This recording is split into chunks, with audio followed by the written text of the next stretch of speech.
Now let's take a look at the key actors in Parliament, namely the Speaker, the Deputy Speaker, the Chairman of Committees and the Secretary General of Parliament. Let's first take a look at the roles of the Speaker, the Deputy Speaker and the Chairman of Committees. Article 64 of the Constitution states that the Parliament at its first meeting after a general election shall elect 3 members to be respectively the Speaker, the Deputy Speaker and the Chairman of Committees. This procedure of electing the Speaker is set out in the Standing Orders of Parliament.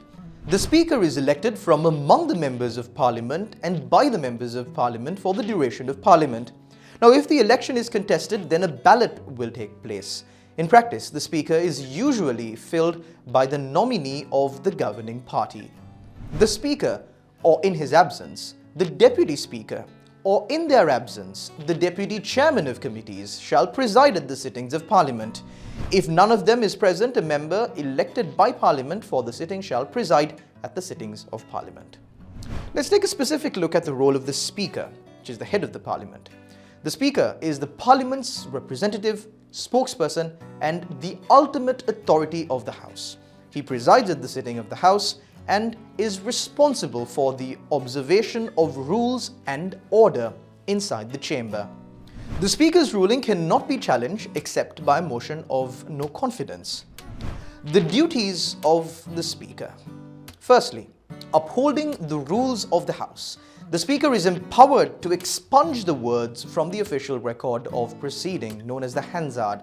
The Speaker may ask a member to withdraw from the House for disorderly behaviour or take even more drastic measures such as suspension. All of these have taken place in the Sri Lankan Parliament in recent times. Protecting Parliament's privileges is another duty of the Speaker. The Speaker is also entrusted to certify bills. And number 4, performing administrative duties. The Speaker appoints chairmen and members to select committees.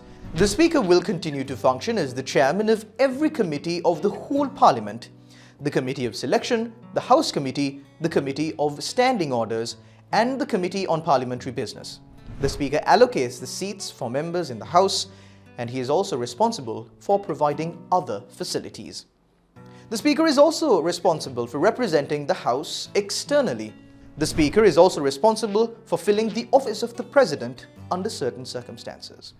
Let's now take a look at the role of the Secretary General of Parliament. According to Article 65 of the Constitution, the Secretary General of Parliament is appointed by the President and who shall hold office during good behaviour. The Secretary General is the advisor to the Speaker in relation to the exercise of all powers and functions that belong to the Speaker and to the House through the Speaker. He carries out parliamentary and administrative functions. The Secretary General has to examine every motion and amendment and consider whether it is in order. The duties of the Secretary General. Now, the duties of the Secretary General can be found in standing orders. Among others, these duties include 1.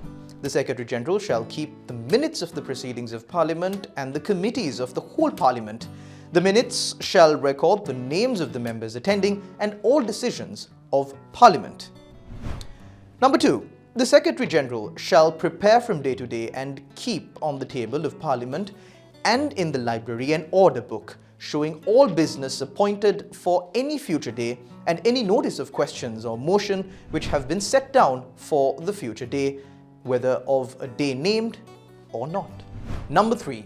The Secretary General shall be responsible for the safe custody of minutes, records, bills and other documents laid before Parliament which shall be open to inspection by members of Parliament and by other persons under such arrangements as may be sanctioned by the Speaker. Number 4. The Secretary General shall be responsible for ensuring the administrative and resource support for committees in Parliament.